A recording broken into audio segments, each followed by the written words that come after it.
हिमाल still presents यक्ष प्रश्न। हिमाल स्टिल, हिमालले बढी सुरक्षित घर बनाउँछ। Powered by Bravo Bank, a reason for your success.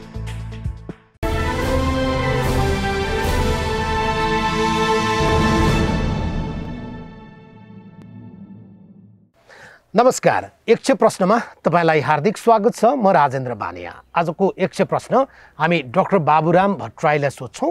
नेपालका राजनीतिज्ञहरूमध्ये अध्ययन र खास गरी आफ्ना तर्फबाट लेखनमा समेत निकै चासो राख्नुहुने पूर्व प्रधानमन्त्री डाक्टर बाबुराम भट्टराई यति बेला जनता समाजवादी पार्टीको संघीय परिषदको अध्यक्ष हुनुहुन्छ।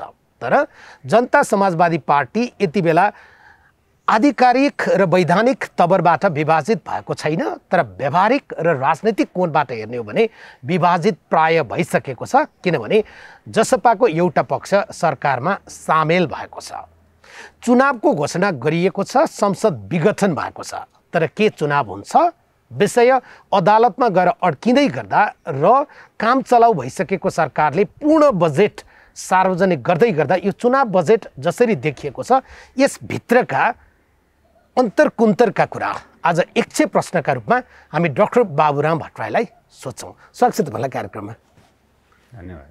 सबभन्दा पहिले डाक्टर साहब यहीँबाट सुरु गरौँ। जनताले अहिले भन्दै गरेको विषय चाहिँ के छ भने मानिसलाई जुन कोरोना भाइरस लागेको छ यो कोरोना भाइरस त बेसार बेलौतीले त विषेक हुन्छ कि हुँदैन थाहा छैन, तर कम्तीमा पनि जति बेला दाताहरूसँग मागेरै होस् किनेरै होस् हामी खोप ल्याउँला र यसबाट मुक्ति पाउँला। तर यो राजनीतिको भाइरसबाट चाहिँ नेपाली जनताले कहिले राजनीतिक कोरोनाबाट मुक्ति पाउने होला भनेर मान्छेहरूले अलि धेरै सोधेका छन्, लेखेका छन्। त्यही प्रश्नबाट सुरु गर्छु। राजेन्द्रजी, म आज तपाईँसँग अलिक खुलेर मनका कुरा म गर्न चाहन्छु। किनकि तपाईँ हामी एउटै नगरपालिका मान्छे पऱ्यौँ, एउटै स्कुलमा पढेका विद्यार्थी पनि पऱ्यौँ, एउटै एल्मुनाईमा छौँ, एउटै एल्मुनाई एसोसिएसनमा पनि छौँ। र देश अहिले जुन एउटा गम्भीर मोडमा पुगेको छ, मेरो जीवनको यो 67 वर्ष पुरा हुँदैछ, यसमा मैले हेर्दा यति गम्भीर अवस्था मैले पञ्चायत कालमा को अन्त्यतिर पनि देखेको थिइनँ। त्योभन्दा बढी गम्भीर अवस्था मैले देखिरहेको छु। त्यसैले हामीले अलिक सतही कुराहरू भन्दा पनि यसको अलिकति अन्तर्यमा गएर संरचना कुराहरूलाई समेत उदिनेर यसको समाधान दिनेतिर जानुपर्छ। वा आरोप प्रत्यारोप गर्नेतिर म अहिले त्यो मुडमा म छैन। त्यसले आम जनताले अहिले अत्यन्त दिक्क भएर राजनीति प्रणाली नेताप्रति नै जुन व्यङ्ग्यबाण प्रहार गरिरहेका छन् त्यो उहाँहरूको निराशाको अभिव्यक्ति नै हो। तर हामीले जनतालाई निराश बनाउनु हुँदैन, हाम्रो काम जनतालाई बाटो दिने हो। त्यसले कुनै पनि समस्याको समाधान हुन्छ र कुनै पनि कुरा अतिमा पुग्यो भने त्यो चाहिँ फेरि अर्कोतिर रूपान्तरण हुन्छ भन्ने एउटा नियम पनि हो। त्यसले नेपालमा अहिले 7 सालदेखिको राजनीतिक परिवर्तन, त्यसमा उदाएका राजनीतिक शक्ति नेताहरू, तिनीहरूको विघटनको जुन तीव्र प्रक्रिया अहिले गएको छ त्यसको एउटा परिणाम हो यो। दोस्रो यो भनेको नेपाल जुन एउटा अत्यन्त जटिल भूराजनीतिक अवस्थामा छ, विशाल भारत र चीनको बिचमा यो अवस्थित छ, त्यसभित्रका तरङ्गहरूले पनि यहाँ काम गरेको छ। त्यसले यसको समग्र योगफलको रूपमा समस्यालाई बुझेर समाधान खोज्नेतिर हामी जाउँ, समस्याको समाधान हुन्छ भन्ने मलाई लाग्छ। तपाईँले यो सकारात्मक कोणबाट कुरा गर्दै गर्दा पनि आम जनतामा चाहिँ एउटा नकारात्मक विश्लेषण छ, नकारात्मक निष्कर्ष छ। त्यो भने चाहिँ जब पदमा पुगिसकेको र मूलधारको राजनीति गरिरहेको नेता या नेतृत्वप्रति जुन प्रकारको अनास्था, अझ भन्यो भने घृणाको तहमा जब विषयहरू जाँदैछ, तपाईँ आफैले पनि ट्विट गर्नुभयो, धेरै मान्छेले लेखे चुनाव 2 चोटि लड्नुभयो, जित्नु भएन, एउटा वैकल्पिक राजनीतिका नाममा विवेकशील भन्ने एउटा दल संस्थापना गर्नुभयो, युवा हुनुहुन्थ्यो, उहाँलाई यो कोरोना भाइरस र रोगले असमयमै लयो। तर उहाँप्रति जनताको जो सहानुभूति, सद्भाव, श्रद्धाञ्जलीका बेलामा जे चिज उर्लियो, नेपाली मूल नेतृत्व, राजनीतिक नेतृत्वले त्योबाट सिक्नु पर्दैन? म त फेरि पनि के भन्छु भने यो हाम्रो राजनीतिक परिवर्तनको जो अनन्त एउटा श्रृङ्खला हुन्छ र खास मोडमा पुगेर एउटा गुणात्मक ढङ्गको जुन परिवर्तनहरू हुन्छन्, नेपालमा 7 सालदेखि 46-47 जनयुद्ध, 62-63 आन्दोलन, मधेस विद्रोह हुँदै जुन हामी 72 सालमा संविधान जारी गर्ने बेलासम्म पुग्यौँ, संविधान सभाबाट संविधान, त्यसमा को क्रमले के देखियो भने हामीले छिनालेर पुरानो राजनीतिक आर्थिक सामाजिक सांस्कृतिक प्रणाली र भूराजनीतिक जुन जन्जालहरू थिए इतिहासदेखिका त्यसलाई सट्टै चुडालेर नयाँ ढङ्गले फड्को हान्न सकेनौँ। त्यसो भने के हुन्छ भने तपाईँले कुनै ठाउँमा छिनाल्न सक्नुभयो भने त्यो घाउ लाएर बस्यो भने त्यो बल्झिन्छ अनि त्यसले यस्ता खालको विकृति विसङ्गति ल्याउँछ। त्यसैले जनताले आम जनताको त्यो चेतना हुँदैन। नेतृत्व भनेको अथवा चाहिँ राजनेता भनेको उसले परसम्म देख्न सक्ने, उसले जनताभन्दा छिटो देख्ने, उसले जनताभन्दा गहिराइमा गएर देख्न सक्ने हुनुपर्छ। हाम्रो समस्या के भइदियो भने हामीले त्यही एउटा अधुरो अपुरो क्रान्तिको परिणामस्वरूप केपी ओली जस्ता अत्यन्त एउटा सामान्य प्रकृतिका मान्छे, एउटा एभरेज क्षमता भएका मान्छे, म त भन्छु एउटा अज्ञान र अहङ्कारको एउटा गम्भीर सम्मिश्रण भएका व्यक्तिको हातमा देशको सत्ता पुग्यो। त्यो कारणले गर्दा यो गिजोलिएर चाहिँ अहिलेको चाहिँ अस्तव्यस्तको अवस्था आएको। जनताले यो कुरा हामीले बुझाउन सक्नुपर्छ। त्यो नबुझेर जनताले चाहिँ त अंश हेर्छ, कहिले कसैलाई चाहिँ ताली बजाइदिन्छ, कहिले कसैलाई चाहिँ गाली दिन्छ। हामी त्यतातिर नजाउँ भन्ने मलाई लाग्छ। होइन, तर नेता र नेतृत्व भने त बडो महत्त्वपूर्ण कुरा रहेछ नि। उज्जवल थापाले प्राप्त गरेको त्यो सद्भाव पनि त नेपाली जनतामा आशाप्रतिको, नेतृत्वप्रतिको, युवाप्रतिको या भोलिको देश जिम्मा लगाउने व्यक्तिप्रतिको अपेक्षा त मर्याएर हिँड्छ नि त। त्यसलाई सकारात्मक कोणबाट पनि त हेर्न सकिन्छ नि। होइन, सामाजिक सञ्जाललाई मात्रै हामीले मान्नु हुँदैन। 3 करोड नेपाली जनता, काठमाडौँदेखि लिएर बाजुरा र ताप्लेजुङ मुस्ताङसम्म पनि जनता बस्छ। हामी सबैलाई हेर्नुपर्छ। सामाजिक सञ्जालमा सबैको भावना आइराखे पनि हुँदैन। त्यसले त्यतापट्टि अलि नजाउँ, व्यक्तिपट्टि टिप्पणी पनि नगरौँ। मेरो भनाइ खालि केमा थियो भने हामीले व्यक्ति प्रणालीलाई ठिक ढङ्गले चाहिँ रूपान्तरण गर्न सकेनौँ र संस्थाहरू ठिकलाई निर्माण गर्न हामीले सकेनौँ। आर्थिक र राजनीतिक जुन अङ्गहरू हुन्छन् तिनको चाहिँ त्यही अनुसारको चाहिँ रूपान्तरण हामीले गर्न सकेनौँ र मुख्य रूपमा देशको जुन एउटा भूराजनीतिक अवस्थिति हो, भारत र चीनको बिचमा चेपिएर बसेको जुन देशको अवस्था छ त्यसलाई समयानुकूल चाहिँ हामीले व्यवस्थापन गर्न सकेनौँ। त्यसैको परिणामस्वरूप चाहिँ यी चाहिँ समस्या चाहिँ उब्जेका हुन् भन्ने मेरो चाहिँ दृढ चाहिँ मत छ। र त्यसको समाधानको निम्ति देशमा जुन खालको एउटा भिजनरी एउटा नेतृत्व हुनुपर्थ्यो, परसम्म देख्न सक्ने एउटा निष्ठावान आम देशभरिका हिमाल पहाड तराई मधेसका सबै जनतालाई एकताबद्ध गरेर त्यो एउटा मिसनमा डोर्याएर लिएर जानुपर्ने जुन नेतृत्व आउनु पर्थ्यो भएन। त्यो नेता र नेतृत्व भने व्यक्ति, नेता भनेको व्यक्ति हो, नेतृत्व भनेको त्यो प्रणाली र समग्र विचारको चाहिँ समुच्चता हो। त्यसले हामीसँग त्यो प्रकारको नेतृत्व भएन, त्यो प्रकारको विचार भएन, त्यो प्रकारको प्रणाली र संस्थाहरू निर्माण गर्न सकिएन भन्ने मेरो भनाइ। तपाईँले सबैलाई जोडेर लैजाने, सबैको भावनालाई प्रतिनिधित्व गर्ने नेतृत्व खोइ, अर्थात् त्यो दूरसम्म हेर्न सक्ने नेतृत्व किन भएन भनेर प्रश्न उठाउँदै गर्दा एक खाले मान्छेहरू चाहिँ के कोलो मचाइरहेछन् भने त्यही केपी ओली जो आज प्रधानमन्त्री हुनुहुन्छ, जसलाई थाल छटाएर मधेसबाट लखट्नुपर्छ र मधेसमा एमाले मुक्त मधेस बनाउनुपर्छ भन्नेलाई समेत आज जोड्न सक्ने र संविधान पोल्नेलाई समेत त्यही संविधान अन्तर्गत उप प्रधानमन्त्री बनाउन सक्ने केपी ओलीलाई तपाईँले 100 प्रश्न सोध्नुभयो होइन? तपाईँले भन्नुभयो पहाडी र मधेसी मतदाता ठग्ने जो थिए उनीहरूको कसरी चाहिँ मुखुन्डो उत्रियो या उनीहरूको घाँटी कसरी जोडिएको छ, यो भित्रको चाहिँ रहस्य के हुनसक्छ भनेर तपाईँले चाहिँ 100 प्रश्न सोध्दै गर्दा उनीहरूको जवाफ चाहिँ त्यस्तो छ। एकताको सूत्र चाहिँ आजको यो कदम हो भन्ने। म तपाईँले के भन्न चाहन्छु भने केपी ओलीजी सफल हुनुभयो, देखिनुभयो, सबैलाई चाहिँ लतार्नुभयो भनेर महिमा मण्डन गर्नु हुँदैन। हिटलरको इतिहास तपाईँले हेर्नुहोस्, 20औं शताब्दीको एउटा मध्यको अवस्थामा पनि उसले चाहिँ यस्तो चाहिँ उत्पाद मचायो, लाखौँ यहुदीहरूको हत्या गर्यो, मानिसहरूको हत्या गर्यो र फ्रान्स जस्ता देशहरू र रुसहरूका देशहरूमाथि पनि आक्रमण गरे। केही समय पुरा युरोपै आफूले कब्जा गर्यो। कत्रो वायुवाही थियो उसको भन्छ, अन्त्यमा के भयो? अन्त्य त देश बर्बाद भएर गयो, ऊ आफैले आत्महत्या गर्नु पऱ्यो। केपी शर्मा ओली एउटा हिनो रूपमा भन्छु मैले, युरोपको ले हिटलर पैदा गरेको थियो, हाम्रो जस्तो पिछडिको देशले ओली पैदा गर्यो। त्यसले यिनले लिएर जाने त्यही विनाशतिर हो। तपाईँले पर्खेर हेर्नुलाई केही महिना पर्खेर हेर्नु, केही वर्ष पर्खेर हेर्नुहोस्, देश गम्भीर एउटा विनाशतिर जाँदैछ। त्यति बेला केपी शर्मा ओलीले जुन गरेको, जुन मान्छेहरूले वाइवाई जस्तो जुन अहिले गरिरहेका छन्, यिनलाई हिटलरकै एउटा नयाँ अवतारको रूपमा नेपालमा उदय भएर बर्बाद पारे भने जनताले देख्नेछ। र अहिले उनको पछि लागेर जो जाने मान्छेहरू माथिहरू छन्, पहाड मधेस सबैतिर त्यस्ता अवसरवादी खालका मान्छे त अलिकति भइहाल्छ।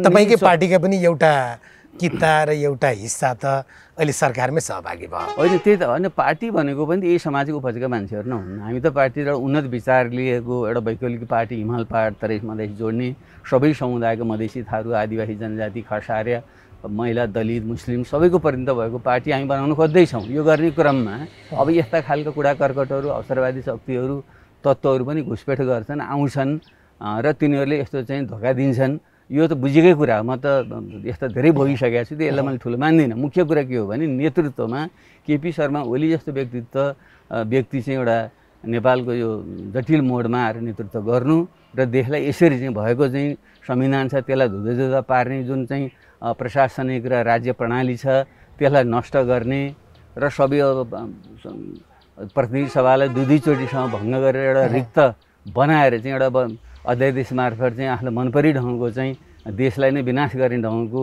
चाहिँ बजेटहरू पेश गरेर देशको अर्थतन्त्र चौपट पार्ने, यत्रो कोरोना महामारीले चाहिँ देश आक्रान्त भएको बेलामा जनता बेलामा कुनै मलमपट्टि लाउन नसक्ने जुन काम भइरहेको छ, त्यसैले त्यसको चाहिँ गहिराइमा जाउँ भन्ने मेरो आग्रह हो। तपाईँले ओलीलाई आजको दिनमा प्रधानमन्त्री या एमाले अध्यक्षलाई एउटा प्रवृत्तिका रूपमा व्याख्या गर्दै त्यहाँनिरबाट टिप्पणी गर्दा डम्बर खतिवडाले एउटा आलेखमा लेख्नु भएको छ, यो ओलिजम भन्ने चाहिँ यो आजको ओलिजम जुन समस्या भएर आएको छ यसको उदय चाहिँ यो लोकतन्त्र प्राप्त पछाडि नेपाली समाजको समस्याका कारण आयो कि नेपाली समाज समस्याग्रस्त भएर यस्तो पात्रको उदय हुन्छ भनेर उहाँले प्रश्न सोध्नु भएको थियो।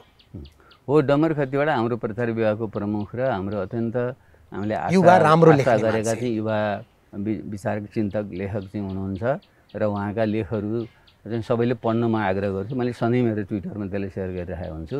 उहाँले आज लेख्नुभएको एउटा लेखमा पनि ओलीको उदयको पछाडि चाहिँ नेपालमा 7 सालदेखि क्रान्तिहरू जुन खालको अधुरा भए, क्रान्तिपछि प्रतिक्रान्ति हुँदै गए, त्यसैको प्रतिफल स्वरूप पनि यिनीहरू आए र यो क्रान्ति र परिवर्तनको प्रक्रिया अझै टुङ्गिया छैन भन्नुभएको छ। र मैले यसैले सुरुमा नै यो संविधान आधा गिलासभरि आधा खाली छ, भर्नुपर्छ भनेर मैले 5 वर्ष पहिलेदेखि मैले भन्ने आएको कुरा। यो हाम्रो एउटै सोचको पनि यो परिणाम हो र उहाँले जुन लेख्नु भएको छ त्यो सही छ, गहन छ, सबैले पढ्न र मनन गर्न म आग्रह गर्छु। तर मेरो प्रश्न चाहिँ फेरि त्यहीँनिर उभिएर यस्तो पात्र प्रवृत्ति या समस्या नेपाली समाजका कारण उत्पादन भएको हो या नेपाली समाजमा जो विकृति आज फैलाउने क्रम, राजनीतिक विकृति बढेको छ, यस्ता पात्रबाट त्यो निश्चित हुन्छ? अनि यो दुईटै अन्तर सम्बन्धित हुन्छ, किन यो प्रणाली र मान्छे नेतृत्व भनेको आखिर समाजकै उत्पादन हुन्छ। एउटा खास कालखण्डमा पृथ्वीनारायण शाह उदय भएका थिए, अर्को कालखण्डमा जङ्गबहादुर उदय भएका थिए, अर्को कालखण्डमा महेन्द्रको उदय भएको थियो, अहिले यो कालखण्डमा केपी ओलीको उदय भएको छ। समयको कालक्रममा यस्ता पात्रहरू चाहिँ आउँछन् र सकारात्मक नकारात्मक भूमिका खेलेर चाहिँ जान्छन्।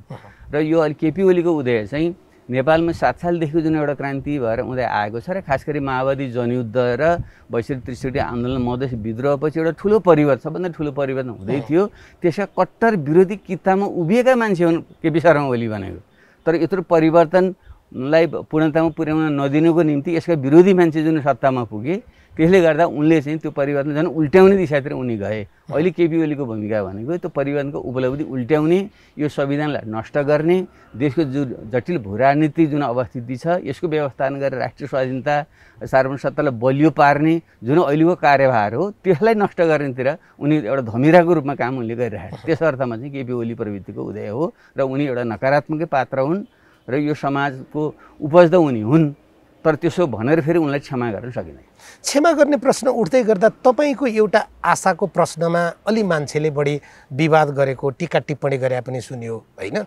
तपाईँले बालुवाटारमै गएर एउटा सर्वदलीय सरकार बनाऊ र समस्याको समाधान दिएर जाउँ, आखिरमा पीडित हुने त जनता हो, समय पनि असाध्यै अहिले चाहिँ विषम छ, मैले त्यसरी कुरा राखेका थिएँ तपाईँ भन्नुहुन्छ। उहाँ र उहाँ नजिकका मान्छेहरू चाहिँ तपाईँ या तपाईँको अर्को अध्यक्ष उपेन्द्र यादव चाहिँ प्रधानमन्त्री या मन्त्री उपप्रधानमन्त्री माग्नका लागि तपाईँहरू मध्यरातमा चाहिँ बालुवाटार यात्रा गर्नुहुन्छ भन्ने प्रकारको यस्तो किन हुन्छ? अनि यसो यस्ता घटिया मान्छेहरू घटिया सोचतिर नजाउँ, तथ्य नै हुन्छ। वैशाख 13 गते करिब मध्यरातमा मेरो जीवनमा एउटा यस्तो घटना घटेको छ, त्यो आज म उद्घाटित गर्दिनँ, तपाईँलाई सङ्केत मात्रै गर्छु। कुनै दिन नेपाली जनतालाई मैले बुझाउनु पर्छ, किनकि म यो देशको सार्वभौम सत्ता र देशको स्वाधीनता र देशको चाहिँ लोकतन्त्र संविधानप्रति वफादार रहनेछु भनेर शपथ लिएको पूर्व प्रधानमन्त्री हुँ। त्यसैले मसँग भएका जुन इन्फर्मेसनहरू छन् त्यसलाई मैले नेपाली जनता समक्ष कुनै दिन बताउन पर्छ।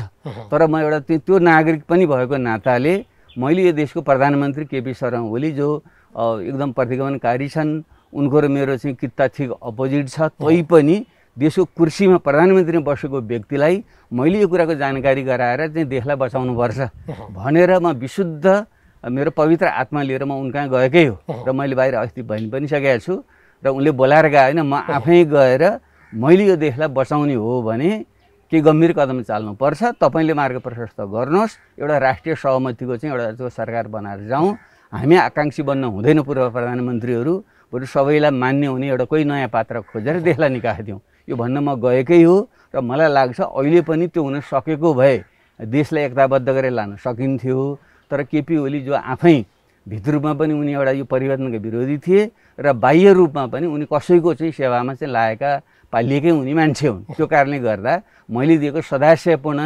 विचारलाई चाहिँ उनले उल्टो रूपमा प्रचार गरे जो मूर्खका मनमा अर्थी गाली तुल्य बिदा आउँछ दुध पान गरी सर्प विष मात्र बढाउँछ भन्ने लेखनाथ पौडेलको कविता जस्तो भएको हो यो चाहिँ इतिहासमा पुष्टि हुन्छ र कुनै दिन मैले चाहिँ यसको चाहिँ यथार्थ बाहिर ल्याउँछु अहिले बेला तपाईँले त्यो वैशाख 13 को विषयमा केही न केही यस्तो सूचना मसँग छ आवश्यक परेका दिनमा या मौका आए पछाडि म खुलाउँछु भन्दै गर्दा भनेपछि मुलुकको सार्वभौमसत्ता या यो मुलुकको संविधान परिवर्तन या स्वतन्त्रतासँग जोडिएर कुनै त्यस्तो गम्भीर सङ्कट या घात तपाईँले सूचना पाउनु भएको थियो? हो त्यस्तो घात हुँदैछ भनेर मैले मेरो देशको प्रधानमन्त्रीलाई मैले सूचित गरेकै हो मैले गरेको हो तर मैले त्यत्रो गम्भीर विषय उठाउँदाखेरि उनले जुन विषयान्तर जुन गरे यसले पनि म बडो यो देशको कस्तो दुर्भाग्य रहेछ यस्ता खलपात्रलाई कसरी चाहिँ देशले बोकेको रहेछ भनेर म अत्यन्त चिन्तित र पीडित छु र म अझै पनि आग्रह गर्न चाहन्छु अब केपी ओली त अब सुध्रिने जस्तो अहिले देखिँदैन त्यसैले अहिले हाम्रो प्रयत्न के छ भने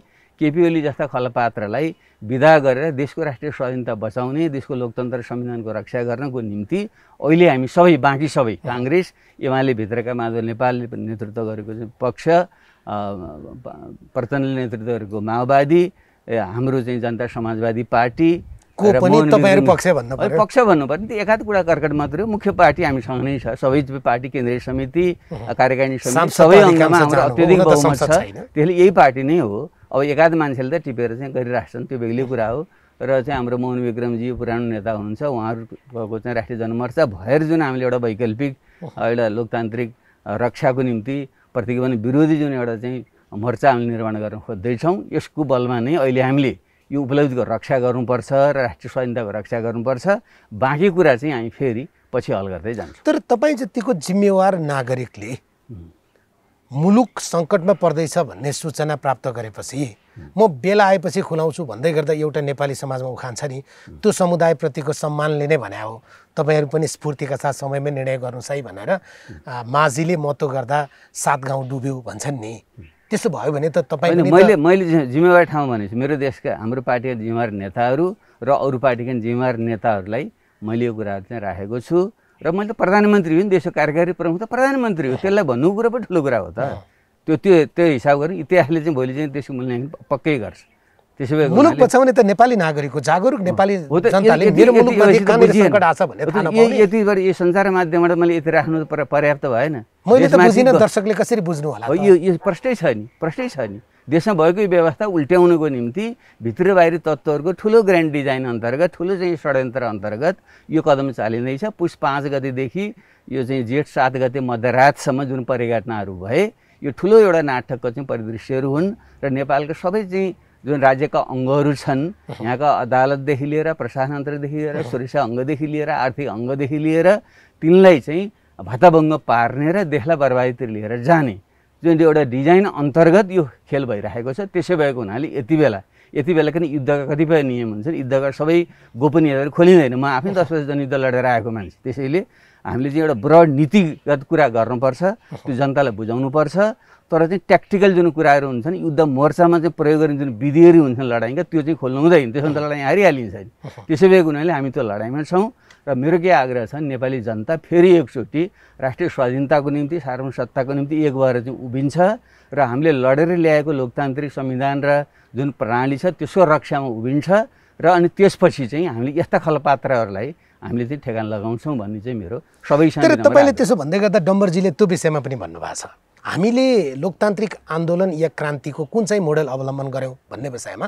बेलायती क्रान्तिको मोडल अवलम्बन गरेको भए अहिले हामी राजनीतिक स्थिरता र आर्थिक समृद्धितिर जान्थ्यौँ हामी चाहिँ फ्रान्सेली क्रान्तिको मोडलतिर गयौँ सम्भवतः 5वटा लोकतान्त्रिक क्रान्तिहरू उनीहरूले गरे। तसर्थ हामी चाहिँ कतिचोटि लड्ने? तपाईँले जनयुद्ध भनेर लडाइँ दिनुभयो, तपाईँले हेरेर धेरै मान्छेले चाहिँ जीवन बलिदान गरे।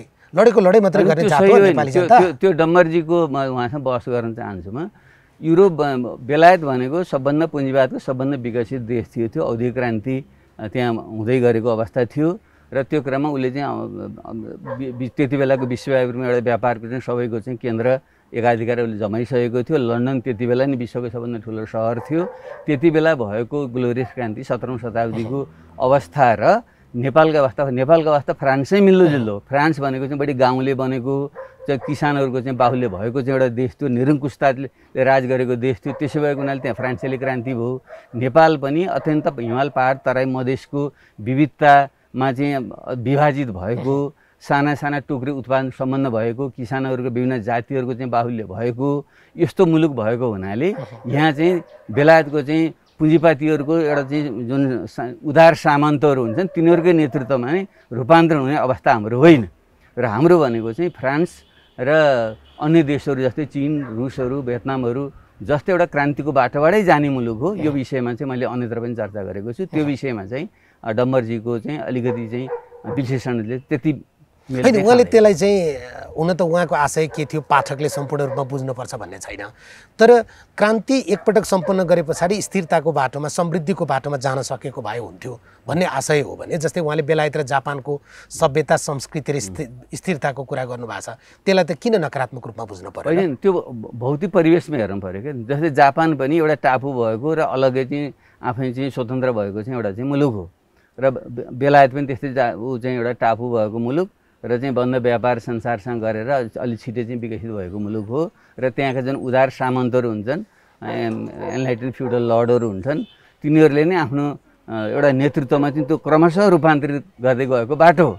त्यो बाटो भनेको चाहिँ क्रमिक विकासको बाटो हो र उसको जस्तो फ्रान्सको, रुसको, चिनको जस्तो बाटोहरू भनेको चाहिँ तीव्र चाहिँ उथलपुथल क्रान्तिको बाटो, जस्तै अमेरिकाको पनि त्यस्तै प्रकारको क्रान्तिको बाटो। त्यसैले नेपाल जस्तो जुन भू राजनीति र सामाजिक आर्थिक बनोट छ हामी कहाँ मेल खाने चाहिँ फ्रान्सेली क्रान्तिकै बाटो हो।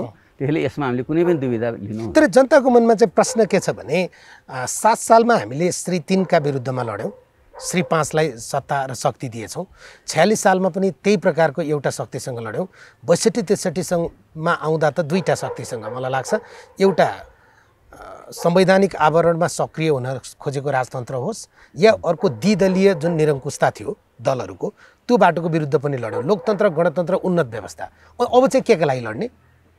अनि यो छ नि संविधानमा नै हाम्रो अपूर्णताहरू रह्यो नि त। जस्तै संविधान लेख्ने क्रममा नै हामीले सबै जनताको समावेशी लोकतन्त्र बनाउने, सबैको चाहिँ जाति समुदायहरूको आफ्नो पहिचान अधिकार सहितको सुनिश्चितता गर्ने र नेपालको जुन एउटा भू राजनीतिक बनोट र आर्थिक सामाजिक सम्बन्ध छ त्यसको हिसाबले हेर्दाखेरि हाम्रो शासकीय प्रणाली चाहिँ अहिलेको संसदीय प्रणालीभन्दा पनि प्रत्यक्ष निर्वाचित राष्ट्रपतीय प्रणाली जानु उपयुक्त हुन्छ भन्ने जस्ता कुराहरू जुन थिए त्यसलाई पुरा गर्न सकिएन। त्यसो हुनुको पछाडि चाहिँ काङ्ग्रेस र एमाले जस्ता यी पुरानै शक्तिहरू हावी भए दोस्रो संविधान सभामा, पहिलोबाट संविधान बनाउन दिएन, त्यसले गर्दा यो अपुरो रह्यो र त्यसैको यो भन्ने मेरो भनाइ हो।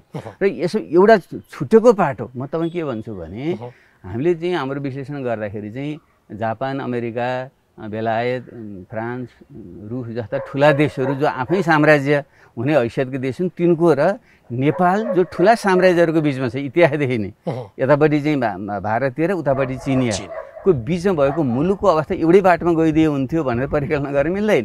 हामी कहाँ चाहिँ बाह्य कुराले पनि निर्णायक असर चाहिँ गरिदिन्छ। 7 सालमा पनि त्यसरी नै निर्णायक ढङ्गले चाहिँ त्यो क्रान्ति परिवर्तन अगाडि बढ्न सकेन। 46-47 सालमा पनि बन्न सकेन र त्योभन्दा अलि उन्नतमा गएर चाहिँ माओवादी जनयुद्ध र 62-63मा चाहिँ हामी अलि अगाडि अलि बलशाली हामी भएकै हो। तैपनि फेरि यी बाह्य ठुला शक्तिहरूलाई एकैचोटि परास्त गरेर जान सक्ने अवस्था थिएन। त्यसले गर्दा उनीहरूको पनि यहाँ भूमिका रह्यो। यो पाटोलाई पनि तपाईँहरूले छुट्याउनु।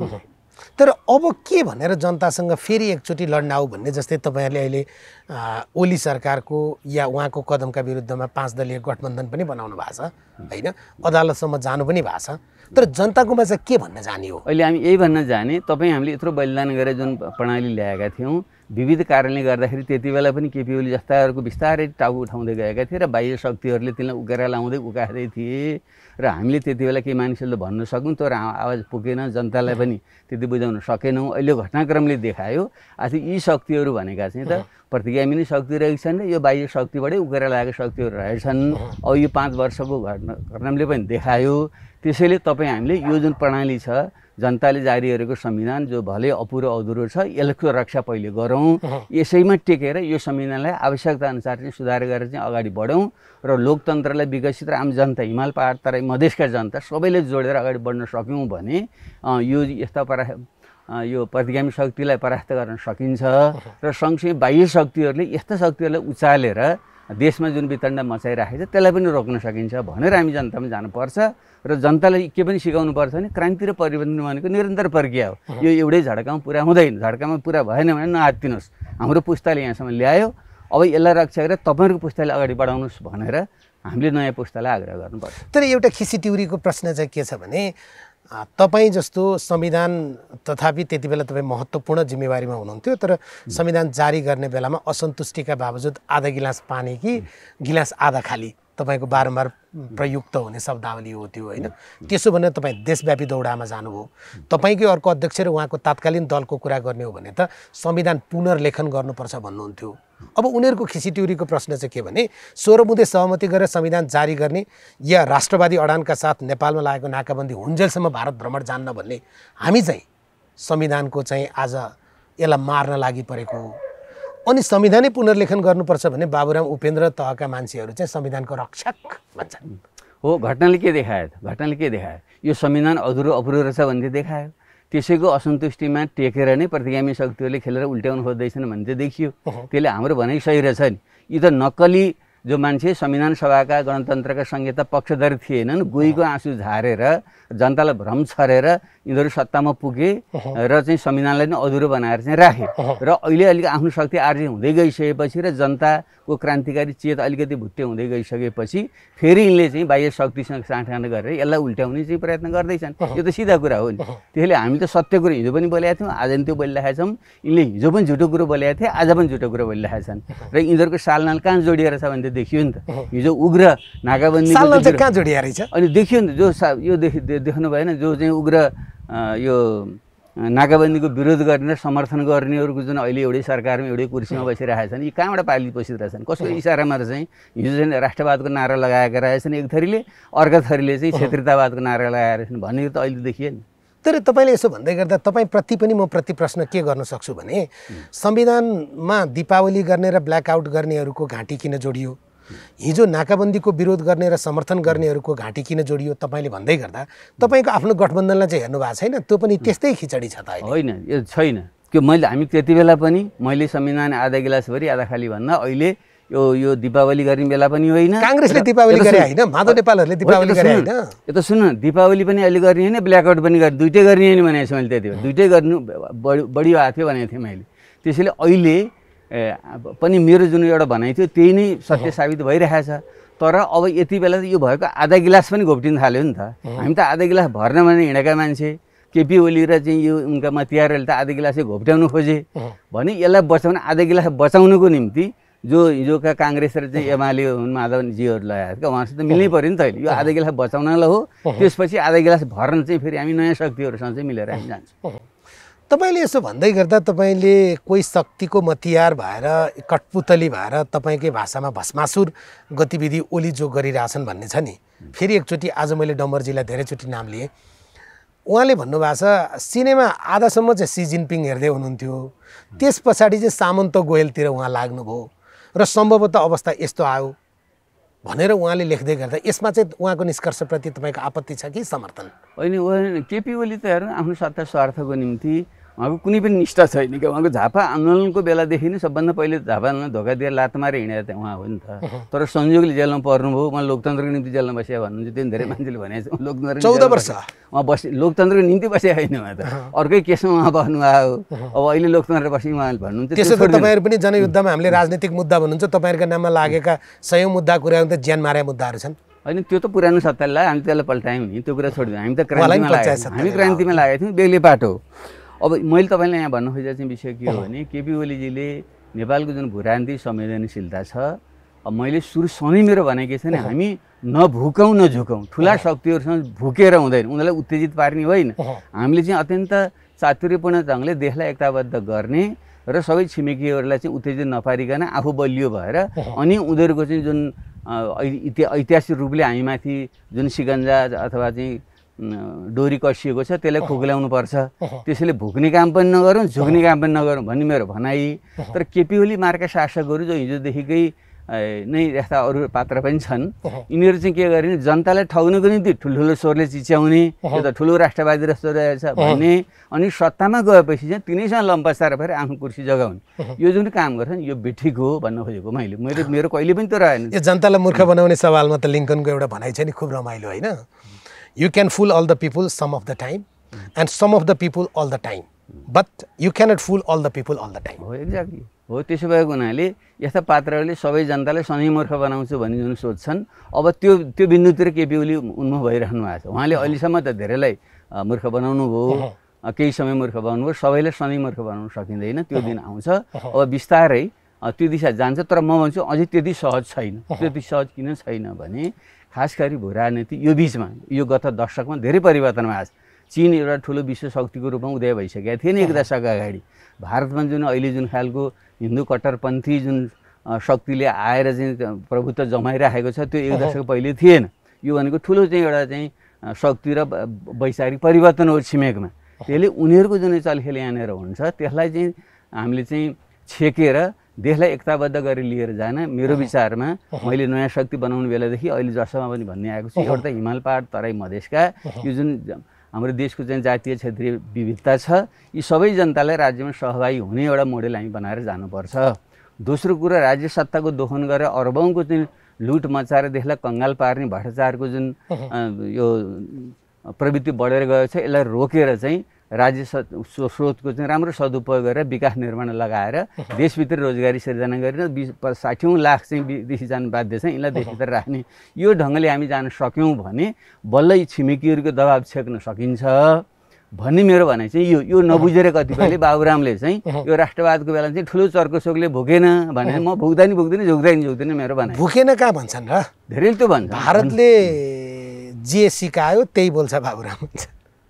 अब यो त मूर्खको त केही औषधि छैन, सबको औषधि दैवले रचिदियो, बिर्सिएछ कि मूर्खले, तिनको त केही उपाय छैन। त बाबुराम भट्ट एउटा विज्ञानको विद्यार्थी, तपाईँ त मेरो स्कुलको सँगै आएछ, थाहा छ मेरो नेचर के थियो भन्ने कुरो। कसैको न एउटा कापी कलम मैले जिन्दगीमा कहिले चोरेँ, न आमाको चाहिँ एक डाडु दुध चोरेर खाएँ, त्यस्तो खालको मान्छे बाबुराम। कसैको दलालले चाकर भएछ भने कहिले पत्याउँछ भने अब त्यो आफै मूर्ख हो मेरो भन्ने के पनि। तर तपाईँले आजको नेपालको शासक वर्ग चाहिँ खास गरी हिन्दू कट्टरपन्थ र कुनै न कुनै रूपमा राजतन्त्रको नलिहाड उखाल्न लागिरहेछ भनेर आरोप लगाउनुको कारण चाहिँ या ओली चाहिँ अन्ततः त्यहाँ पुग्छन् भन्नुको कारण चाहिँ केही न केही त होला नि। अब हेर्नु यो विभिन्न शक्ति यो हेर्नुहोस्, अब धार्मिक विषयमा धेरै प्रमुख किन गर्न चाहने व्यक्तिगत निजी आस्थाको विषय हो। म विज्ञानको विद्यार्थी हुँ, त्यसले धर्म भनेको कुनै बेलाको दर्शन हो। जति बेला विज्ञानको धेरै आविष्कार भइसकेका थिएन त्यो प्रारम्भिक दर्शन थियो, तर त्यसलाई समयानुकूल चाहिँ विकसित गर्दै लानु पर्थ्यो। अब उनीहरूले गरेनन्, अब उनीहरूले जानुन्। म चाहिँ विज्ञानमा विश्वास गर्ने भएको हुनाले उनीहरू कसैको धर्म मान्ने नमान्ने उनीहरूको स्वतन्त्रतामा म टिप्पणी गर्न चाहन्न। तर केही मान्छेले राजनीतिक स्वार्थको निम्ति धर्मको प्रयोग गर्नु हुन्न भन्ने मेरो एउटा भनाइ हो। जसरी विभिन्न देशहरूमा उता चाहिँ मध्यपूर्वतिर चाहिँ इस्लाम धर्मको चाहिँ वितण्ड मचाएर पश्चिमाहरूले क्रिस्चियन धर्मको वितण्ड मचाउने, भारतमा हिन्दू धर्मको कतिपय त बुद्धिस्ट एउटा शान्तिवादी जुन धर्म छ त्यसको पनि तिनको पनि उता थाइल्यान्डतिर चाहिँ त्यसको पनि बर्मातिर बुद्धिस्टहरूले पनि मार्केट गर्ने जुन गरिरहेका छन् यी चाहिँ पाखण्डी हुन्। त्यसैले धर्मलाई राजनीतिको हतियार बनाउनु हुँदैन। अहिले नेपालमा पनि जसरी फेरि व्यक्तिको निजी आस्था स्वतन्त्रताको कुरालाई राजनीतिक हतियार बनाउनु खोजिँदैछ, त्यसबाट बच्नुपर्छ, सतर्क हुनुपर्छ भन्ने म आग्रह गर्छु। तपाईँको भनाइ चाहिँ नेक्ससका हिसाबले चाहिँ पूर्व राजा ज्ञानेन्द्रसँग र भारतको आरएसएससँग चाहिँ हाम्रो आजको बालबटार काहीँ न काहीँ जोडिया छ या यात्रा त्यता तय गर्दैछ? अब हेर्नु यो अवसरवादीहरूको त कुनै सीमा नै हुँदैन, जो तत्काल कता हुन्छ उनले दसतिर हात हालिराखेका हुन्छन्। तर म त के भन्छु, केपी शर्मा ओलीको आफ्नै बुद्धि विवेकले भन्दा पनि उनको चरम जुन एउटा महत्त्वाकांक्षा थियो, महत्त्वाकांक्षी शासक अत्यन्त यो अहङ्कारी शासक को कारणले सायद उनलाई चाहिँ बाह्य शक्तिहरूले यस्तै मूर्ख शासकलाई प्रयोग गरेर आफ्नो सामरिक स्वार्थ पुरा गर्न सकिन्छ भन्ने निष्कर्ष हो कि भन्ने मलाई लाग्छ। त्यसैले उनीहरूको त के हुन्छ भने उनीहरूले चाहिँ त विभिन्न चाहिँ हात 12 हात हुन्थ्यो उनका त। एउटा हातले केपी ओलीले चलाए हुन्छ, अर्को हातले ज्ञानेन्द्रले चलाइरहेको हुन्छ, अर्को हातले तपाईहरुले पनि अर्को क्षेत्रीय शक्तिले चलाइरहेको हुन्छ। अब हामीले पनि उनले चलाउन खोज्छन्, तर हामी त बुझ्छौँ नि, हामी त बुझ्छौँ, हामी त एउटा देशप्रति निष्ठावान भएकै इमान्दार र भइकन चिन्तन राख्ने मान्छे हामी त बुझिहाल्छौँ नि।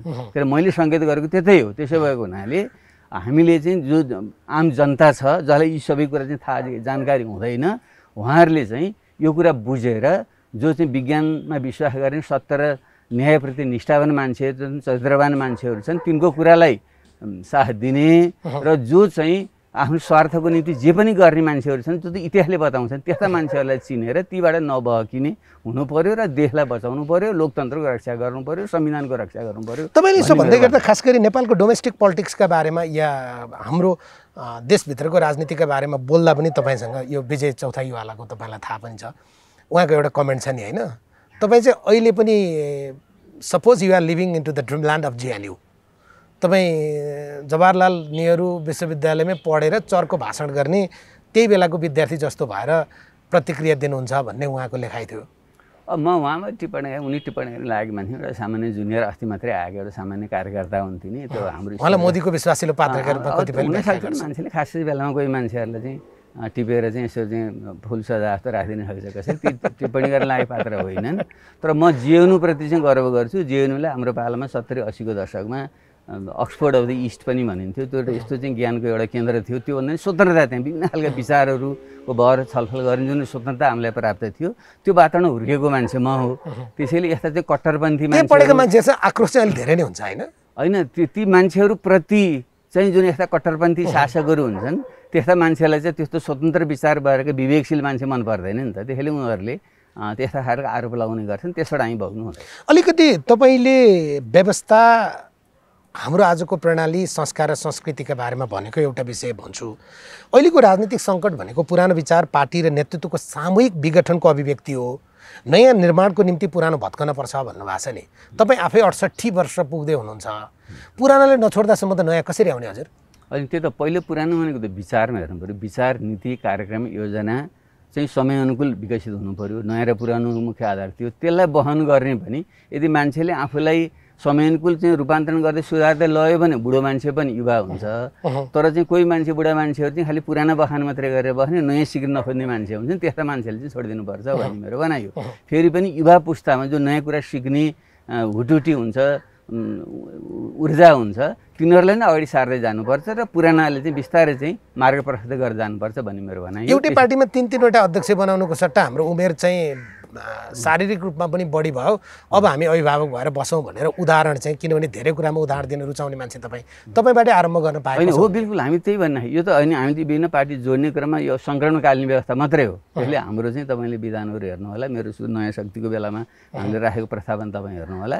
हामीले चाहिँ कोही पनि नेतृत्व अधिकतम 2 कार्यकालभन्दा बढी बस्नु हुँदैन र कार्यकर्ताले प्रत्यक्ष निर्वाचित गर्नुपर्छ भन्ने नै हाम्रो चाहिँ मान्यता छ। यसलाई हामी मिलाएर जान्छौँ। भनेको कहिलेबाट, कति वर्षको उमेरबाट चाहिँ बाबुराम भट्टराई सक्रिय राजनीतिबाट विश्राम लिनुहुन्छ? अब यसरी उमेरै किटान गर्न गाह्रो छ। मैले संसदमा नै बोलेको छु, बाहिर पनि मेरो आफ्नो निजी चाहना चाहिँ 70 वर्षको उमेरभन्दा पछाडि चाहिँ कार्यकारी भूमिकामा, फेरि त्यसो राजनीतिबाटै सन्यास लिने भन्छ, सन्यास लिने त होइन। राजनीति भनेको समाज रूपान्तरण अभियान हो। यो त निरमर आजीवन लागिराख्नुपर्छ। सामाजिक अभियन्ताहरू, राजनीतिक अभियन्ताहरू उनीहरू रिटायर हुँदैनन्, तर कार्यकारी पद ल मुख्य पद ओगटेर बस्ने काम चाहिँ गर्नु हुँदैन। उमेर अवस्थाले पनि दिँदैन, नयाँ मान्छेलाई निर्माण गर्दै पनि जानुपर्छ भन्ने मेरो मान्यता।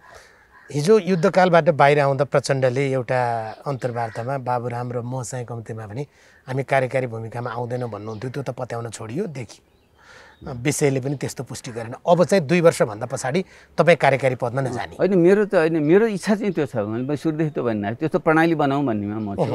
अब म आफू चाहिँ मर्यादा गरेर अनेक तिडम चालबाजी गरेर सङ्ख्याको खेल चाहिँ खेलेर सत्तामा टिकिरहने मेरो मनसाय कहिले पनि रहेन, अब पनि हुँदैन। यो दलीय एकता ध्रुवीकरण, तपाईँले नयाँ ध्रुवीकरणमा पनि जाउँ भन्नुभएको छ, होइन? त्यहाँनिर उभिएर हेर्दा एउटा साह्रै चित्त नबुझेको कुरा चाहिँ, केही समय मन मिल्यो गला मिलायो, मनमुटु नै साँट्यो, 2-4 कार्यकर्ता जन्मायो, गोटियार जन्मायो, या आफ्नो हुक्के बैठके जन्मायो। जब तपाईँहरूको फेरि मन मिल्दैन अनि टुट्ने फुट्ने गाली गर्ने आलोचना गर्ने यो कुसंस्कृति चाहिँ कहिले टुङ्गिन्छ? अब हेर्नु यो चाहिँ के हो चाहिँ तपाईँहरूले के बुझ्नु पऱ्यो नि, हाम्रो जुन विकासको चाहिँ एउटा प्रक्रिया हो नि, हामी त आखिर पशु जगतबाट नै बिस्तारै परिमार्जित हुँदैका चाहिँ मानव भन्ने प्राणी हौँ। त्यसो भएको हुनाले हामी थुप्रै पाशविक गुणहरू पनि हुन्छ र हामीले आफै विरुद्ध कुनै पाशविक गुणको विरुद्ध आफैभित्र सङ्घर्ष गर्ने र अरू साथीहरूसँग जुन त्यस्तो उहरू हुन्छ, त्यस्ता पाशविक गुणहरू हुन्छन्, तिनको विरुद्ध पनि वैचारिक सङ्घर्ष गर्दै रूपान्तरण गर्दै जाने। त्यसैले एकचोटि मिलेपछि सधैँ मिल्ने हुन्छ, एकचोटि नमिले कहिले नमिले भन्ने हुँदैन। यो त विचारले मिल्न पाएको भए लामो समयसम्म बहस छलफल गर्दै मिल्ने कुरामा मिल्ने, नमिल्ने कुरामा चाहिँ छलफल चलाउँदै जानुपर्छ र साथीहरूलाई रूपान्तरण गर्ने कोसिस पनि गर्नुपर्छ। अहिले हामीले चाहिँ जो साथीहरू अलिक केपी गोटी भएर जानुभयो ती साथीहरूलाई रूपान्तरण गर्न बहस छलफल गरेर धेरै प्रयत्न पनि हामीले गऱ्यौँ, तर उहाँ रूपान्तरित हुन चाहनुभएन, बैठकबाट पनि भाग्नुभयो। त्यसको त केही उपाय भएन, तर अरूसँग चाहिँ पार्टीभित्र पनि बहस छलफल गरेर साथीहरूलाई सत्य र न्यायको पक्षमा ल्याउने र अरू पार्टीहरूसँग पनि मिल्न सक्ने कुरा जतिमा मिल्ने सहकार्य गर्ने भन्ने हाम्रो भनाइ। अहिले जुन विभिन्न पार्टीहरूसँग हामीले कुरा गरिरहेका छौँ त्यो चाहिँ अहिलेको चाहिँ यो सङ्घीय लोकतान्त्रिक गणतन्त्र, संविधान र राष्ट्रिय स्वाधीनताको रक्षा, यो विषयमा चाहिँ हामी एक हौँ भन्ने हाम्रो भनाइ। तपाईँले भेडासित बाख्रासित बस्नुपर्छ या त्यो बसाइ गरियो भने अलिक सहज देखिन्छ जो भन्नुभएको छ नि, यो भनेको चाहिँ फेरि पुनर्मुसीको भव भन्छन् नि, भनेको एकचोटि प्रचण्डहरू सहितको मोर्चाको कुरा हो होइन। भेडा र बाख्रा त एउटा बिम्ब हो भनेको त्यो समय अनुकूल हुन्छ नि। कुनै कालखण्डमा नेपालमा राजतन्त्रका विरुद्ध निरङ्कुशता विरुद्ध विद्रोह गर्न आवश्यक थियो, त्यति बेला बाबुराम, प्रचण्ड, बादल हामी एक ठाउँमा आएको हो, त्यसले राम्रो काम गर्यो।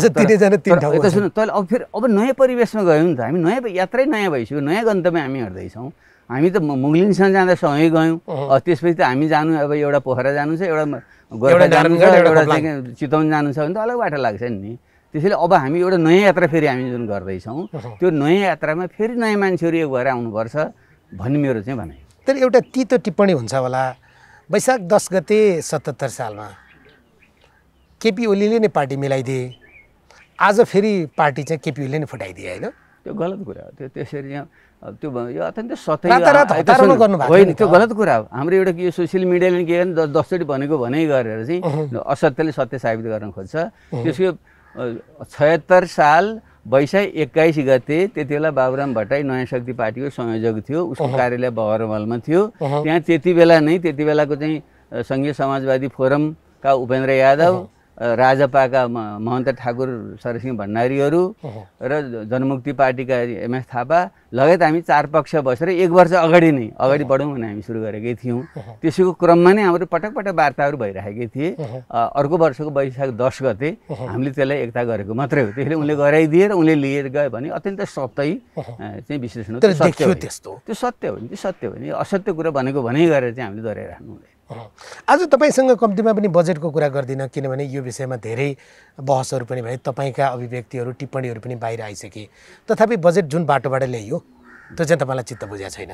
चित्त बुझाएको छैन, गलत हो नि। जो संसद बिघट्ने किन गरे त? संसद राखेको हुन्थ्यो जब 1 हप्ता बाँकी थियो, जेठ 15 गते आउने भने जेठ 15 गते संसदमै बजेट राखेर अनि त्यसपछि बिघट्न गरे पनि हुन्थ्यो भने बजेट कहिले पास हुन दिन्थ्यो? होइन कति कुत्सित मानिस आयो भने क्या भने संसद बिघट्न गरेपछि त त्यो जेठ 15 गते संसदमा प्रस्तुत गर्ने भने दुईटै हाउस भएकोलाई चाहिँ संसद भन्छ भने जानी बुझिकन चाहिँ संविधानको उल्लङ्घन गर्ने जुन काम भयो त्यो बेठिकै भयो। र अर्को कुरो जुन बजेटमा जुन कुराहरू ल्याइएको छ, अब हाम्रो समाज कस्तो छ भने अलिकति तलब भत्ता बढाइदियो, अलिकति बुद्धि वाह गरिदिने चलन छ। यहाँका चाहिँ हाम्रो अर्थतन्त्र यत्र संरचनात्मक समस्या छन्।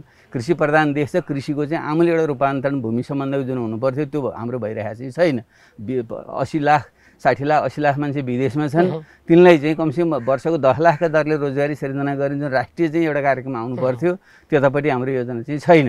एउटा कृषि प्रधान अर्थतन्त्र औद्योगिक अर्थतन्त्रमा लिएर जानलाई मेरै पालामा जुन राष्ट्रिय गौरवको योजना भनियो तिनलाई चाहिँ 5 वर्षभित्र पुरा गर्ने ढङ्गले एउटा बजेट र व्यवस्थापनको जुन आउनु पर्थ्यो त्यो कुराहरू छैन। चुनावी बजेट आयो हैन, त्यसको निम्ति खालि यता एउटा अलिकति तलब बढाइदियो, अलिकति सुरक्षा भत्ता बढाइदियो, त्यसले खुब भयो भन्ने मान्छेले भन्ने। यसरी चाहिँ सतहका समस्या यथावत छन् यो अन्तर्यका समस्याभित्र सतहभित्रका सतह बाहिरका चाहिँ सामान्य सुधारात्मक कुरा गरेर जनतालाई भ्रम छर्नुको कुनै अर्थ हुँदैन। 3-4वटा विषयमा तपाईँसँग सिधा या तपाईँको विश्लेषण चाहेको चाहिँ तपाईँले भन्नुभएको छ हामी चाहिँ अलि राजनीतिक विमर्श सतही सनातन र मनोगत प्रकारको गर्छौँ, विषयको गहिराइसम्म पुग्दैनौँ, अन्तर्वस्तु कार्य कारण र सम्बन्ध के हो भन्ने कुरा जान्नौ जो भन्नुभएको छ।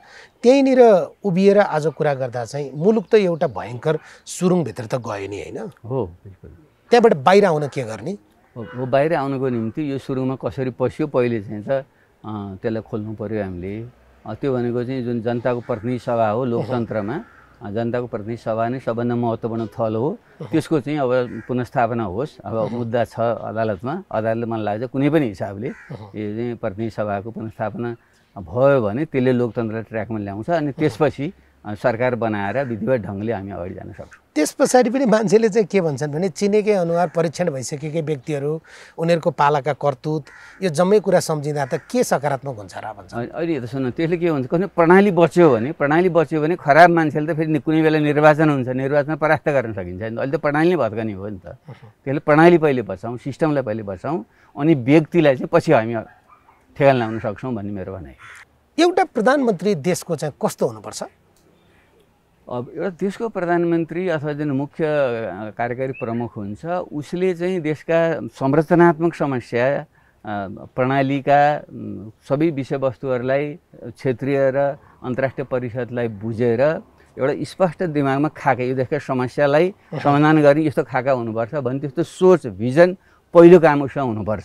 त्यसपछि त्यसलाई कार्यान्वयन गर्नुको निम्ति देशका जनतालाई चाहिँ साथमा लिएर अगाडि जाने त्यो प्रकारको एउटा भिजन र त्यो एउटा कुशलता हुनुपर्छ। तेस्रो कुरा भनेको चाहिँ निस्वार्थ ढङ्गले राजनीति भनेको चाहिँ जनताको सेवा र देशको सेवा गर्ने प्रवृत्ति हो। यो चाहिँ कुनै धन सम्पत्ति आर्जन गर्ने आसेपासे पोस्ने व्यवसाय होइन भन्ने बुझेर निष्ठापूर्वक लाग्नुभयो। यी 3टा गुण चाहिँ देशको कार्यकारी प्रमुख हुनुपर्छ भन्ने। जसपाको चाहिँ के हुन्छ? होइन, जसपा त एउटा वैकल्पिक पार्टीको रूपमा हामी गर्दैछौँ। त्यो भनेको के हो भने एउटा चाहिँ उदारवादी लोकतन्त्र पक्षधर नेपाली काङ्ग्रेस छ, अर्को चाहिँ राज्यले सबै थोक नियन्त्रण गर्नुपर्छ भन्ने कम्युनिस्ट पार्टी एमाले लगायतका पार्टीहरू छन्।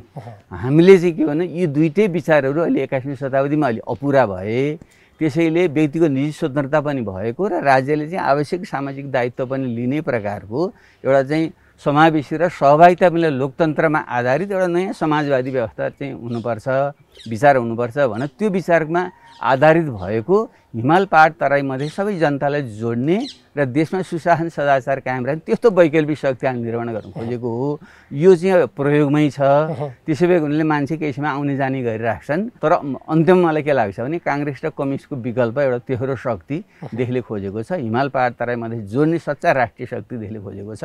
त्यो निर्माण गर्ने हाम्रो अभिलाष हो। तर तपाईँले यसो भन्दै गर्दा सबभन्दा ठुलो चाहिँ राजनीतिक अभागी मान्छे चाहिँ तपाईँलाई आरोप लाग्ने भयो, दल पनि परिवर्तन भएको भयो र अझ कतिपयले त मनोगत रूपमा तपाईँलाई आरोप चाहिँ जहाँ बाबुराम जान्छ त्यहाँ दल फुटाइदिन्छ। होइन, त्यो नबुझ्ने मान्छेको तर म त्यहाँनिर जान्न। हामीले पनि वैज्ञानिकले विभिन्न परीक्षणहरू चाहिँ उसले गर्छ।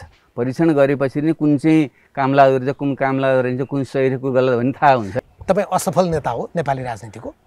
सफल र असफल त इतिहासले मूल्याङ्कन गर्छ। तपाईँले बिपीलाई सफल हुन्छ असफल भन्नुहुन्छ, पुष्पलाललाई सफल कि असफल भन्नुहुन्छ, मार्क्सलाई सफल कि असफल भन्नुहुन्छ। त्यसैले सफल र असफल भन्दा पनि आफ्नो एउटा चाहिँ सोच देश र जनताको रूपान्तरण भलाइको निम्ति निरन्तर कर्म गर्ने कुरा प्रमुख कुरा हो। म त्यो निरन्तर यात्रामा छु। सफल र असफल भन्ने कुराको मूल्याङ्कन इतिहासले गर्छ, म आफै गर्ने। असल मानिस गलत ठाउँ भन्छन् तपाईँलाई? त्यो मान्छेले के भन्छ भन्ने कुरो मैले त्यो आम्रो भनाइ हो जस्तो लाग्दैन। बाबुराम भट्टराई जेसुकै भयो भने एउटा असल मनुष्यले देख्नु के गर्छु भनेर लागिराखेको भनेर मान्छेले बुझ्छन् भन्ने लाग्छ मलाई धेरै जसोले। त्यो नै सही हो। म आफ्नो निरन्तर प्रयत्न गर्छु। देश र जनताको उन्नयनको निम्ति निरन्तर लाग्ने मेरो प्रतिबद्धता हो। त्यसले परिणाम भनेको मान्छे तुरन्त खोज्ने होइन, आफूले गर्ने हो, आफ्नो कामहरू गर्दै जाने हो र परिणाम निस्कन्छ म विश्वास गर्ने हो। मलाई के विश्वास छ भने यो देशलाई एकताबद्ध राख्ने, हिमाल पहाड तराईमादेखि जोड्ने, यो देशलाई सुशासन दिएर समृद्ध बनाउने त्यो मेरो सपना चाहिँ पुरा हुन्छ कुनै दिन। त्यसमा म योगदान गर्न सकौँ भन्ने मलाई लाग्छ। राजनीतिमा लाग्नेहरू अलि चिल्लो अलि चिप्लो कुरा गर्ने पनि हुनुपर्छ, कार्यकर्तालाई रिजाउने भन्छन्। तपाईँ चाहिँ असाध्यै रुखो सुखो है? त्यो म त्यो लाग्दैन। विज्ञानको भाषा भनेको चाहिँ सत्य तथ्य बोल्ने हुन्छ। त्यो सत्य तथ्य राख्दा मान्छे रुखो लाग्छ, तर म बाई नेचर रुखो मान्छे होइन। तपाईँ मेरो स्कुलमा पनि साथीहरूसँग बुझ्नु, म कहिले कसैले तथापि कम बोल्नुहुन्छ, धेरै पढ्न रुचाउनुहुन्छ। त्यसैले त्यो रुखो सुखो भन्ने होइन, तर मैले सत्य कुरो बोल्दाखेरि सत्य कुरो रुखो जस्तो लाग्छ भने कि विज्ञान रुखो हुन्छ नि। त गीतहरू नाचगानहरू कविताहरू चाहिँ अलि मिठो हुन्छ, तर त्यसमा गुदी चाहिँ खास हुँदैन, रूप पक्ष बढी हुन्छ। तर विज्ञानको चाहिँ त गुदी बडा महत्त्वपूर्ण हुन्छ, तर रूप चाहिँ त्यति चाहिँ राम्रो जस्तो देखिँदैन। त्यसै भएर बाबुराम चाहिँ विज्ञानको विद्यार्थी भएको हुनाले अलिकति त्यस्तो रूप देखिएको मात्रै हो। बाबुराम चाहिँ कति बेरोजगार हुनुभयो भने दिनमा 5-7वटा ट्विट गर्नु भएन भने उहाँलाई निन्द्रै आउँदैन, त्यसो पनि भने। अब यो त हेर्नुहोस् साह्रै हल्का कुरा हो, किन यो त सामाजिक सञ्जाल चलाएपछि त हल्का र होइन। बाबुराम भट्टराईले तपाईँ हेर्नु होला, म गर्वसाथ भन्छु अहिले पनि सबभन्दा मान्छे त्यसै फलोवर हुनुको पछाडि पनि त्यतिकै अहिलेको मान्छे पछि लाग्दैन। बाबुराम भट्टराईले गम्भीर विषयहरूको चाहिँ एउटा विषय चाहिँ छोटो शब्दमा राख्नुपर्छ र मेरो हेर्नुहोस् अहिले पनि, र मैले चाहिँ देश र जनतालाई चाहिँ आवश्यक लागेको कुरा, महत्त्वपूर्ण लागेको कुरा नै मैले त्यहाँ राखेको हुन्छु। र मैले सेयर गर्दा नि जो वैज्ञानिकहरू छन्, चिन्तकहरू छन्, ठुल्ठुलो आविष्कारहरू छन्, लेख रचनाहरू छन्, त्यो सेयर मैले गरिरहेको हुन्छु। त्यसो भएको हुनाले यो त एउटा अभिव्यक्तिको साधन हो। त्यसले कसैले होच्याएर खिचिटिउरी गर्छ भने मेरो भन्नु केही छैन, उसको चाहिँ एउटा चेतनाको स्तरको कुरा हो।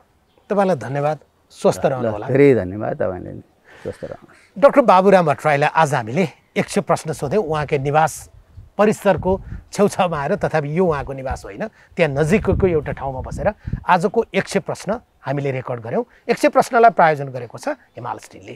कार्यक्रम आजका लागि सकिन्छ। नमस्कार।